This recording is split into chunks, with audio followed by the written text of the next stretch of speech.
I'm calling David Seymour. Mr Chair, thank you very much for this call. I think that sometimes in public policy debates we are perhaps subject to a bit of historical amnesia and perhaps imagining a past that never really was. And the great Labor narrative that came out is that just like we're selling all the old tea towels and all the old crockery fundraising on the Labor website, if only we could hark back to the past, it's got to be better than Labor's present. Almost anything would be better than Labor's present, but sadly the past wasn't that good either. And it's important to understand one's own history. If the Labor Party were to read the excellent Gail Ferguson book, Building the New Zealand Dream, one of the first things they would learn is that Michael Joseph Savage, the first Labor Prime Minister, said he would not trust the Ministry of Works to build a fowl house. Mr Chair, the interesting thing is that when the Labor Party says the government will build houses, they have never meant the government's going to build houses. What they mean is that the government is going to contract the building of houses out to private enterprise. And then, Mr Chair, you have to ask what the role of government actually is.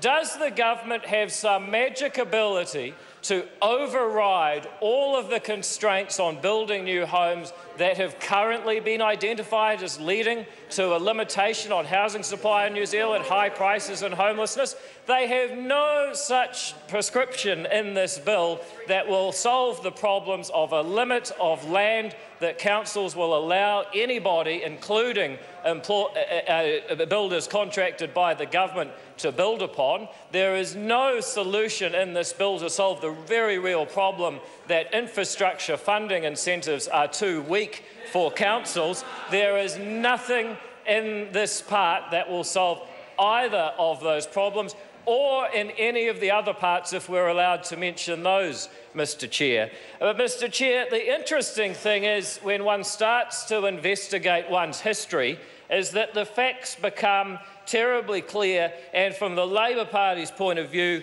terribly depressing, because this idea that there was once a golden age when the state built all the houses, in reality, Mr Chair, never ever was. Let's take building consents for 1961, for instance, a very good year for home building in New Zealand. 24,397 residential consents issued in our country in 1961, when only 2 million people lived here. That would be a little bit like issuing something like 55 or 60,000 consents for the current New Zealand population today. And how many of those houses were built by the government, or at least contracted by the government to be built in 1961? Well, the number, you might be interested to know, Mr Chair, was 2,749. How many houses does that leave if the Labor Party are trying to do quick mental arithmetic? How many houses were built by the private sector in that year, 1961? 21,648. Even in the heyday of Labor's state home building halcyon period, the truth is simply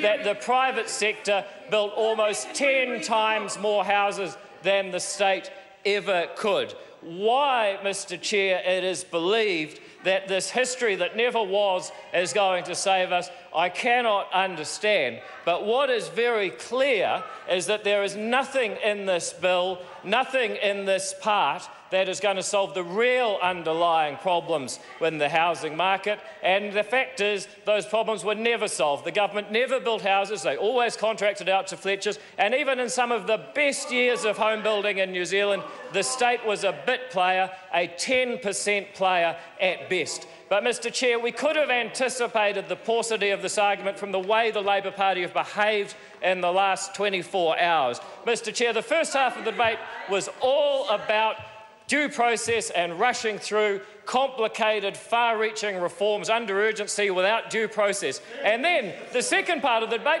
oh, wow, we are now going to introduce 3 new parts that are far more far-reaching in their implication in the committee stage with no public consultation whatsoever. Well, Mr Chair, I guess that's just politics. I guess that's the Labor Party for you, rudderless and ignorant of their own history.